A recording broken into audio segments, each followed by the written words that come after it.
For the most of us, internet is a large part of our lives, and as the years go on, the more our lives are combined with the internet, and everything imaginable is on the internet, whether there's the good and tutorials, and there's also a lot of really bad stuff on there. And as time goes on, more and more young kids have access to the internet. For a personal example for me is my parents, they didn't let me have a phone until I was in middle school. About 10 or so years before me, kids were not allowed to have phones until high school. And now today, I know a lot of elementary school kids as young as third grade or even before now getting access to the internet.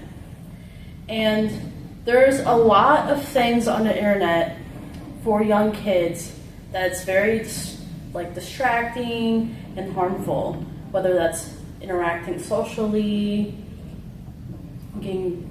their attention spans are shrinking, and just having unauthorized access to the internet is very harmful at that early age.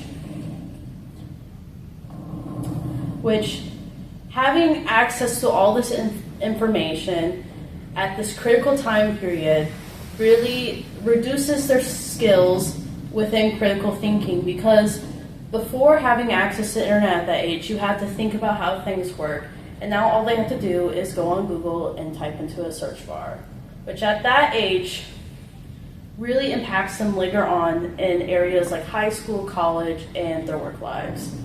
They have a higher risk of having anxiety because they see these perfect models and influencers on the internet, and they don't understand why they don't look like that, why they don't act like that, and things beyond that area.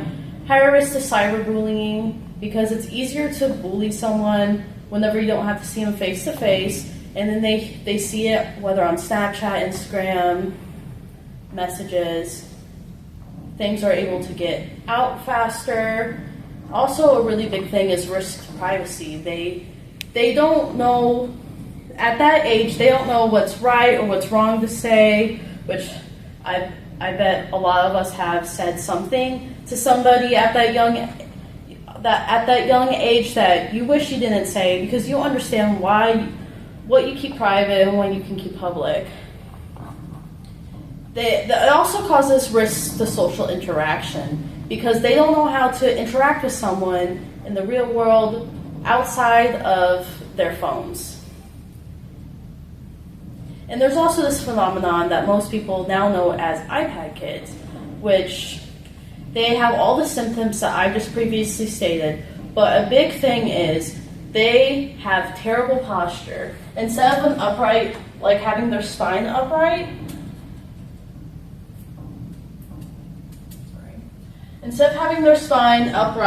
they sit at a position where their neck is bent like this and their shoulders back like this, causing their spine to be curved, somewhat in that fashion, instead of upright, which that can cause a lot of issues if they continue to sit like that every day for hours on end, which, symptoms of bad postures can be back pain, respiratory problems because you're sat wrong, and things are not supposed to be where they are, poor digestion, headaches, and also they can have a hunchback later in their life.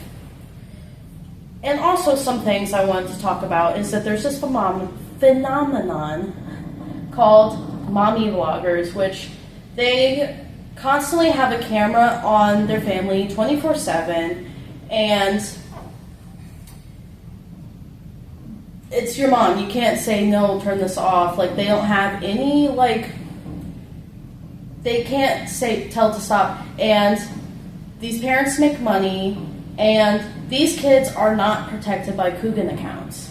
So therefore, the parents pocket all this money and use their kids for cash cows. A lot of these kids have no privacy, and there's also vloggers that dress their kids in, their toddlers in clubbing outfits, which that targets them for pedophilia. There's this whole side of the internet where parents use their kids to make money for pedophilia, and the kids can't stop it unless if social media companies take action and ban these accounts. But anyway, what I'm trying to get at this speech is the internet.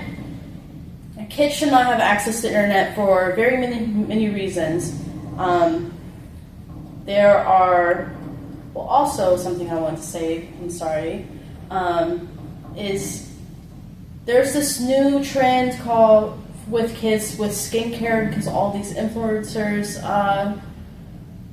promote it, and these kids who have not hit puberty yet don't need skincare, and they wash their face with retinol, and that destroys their skin barrier.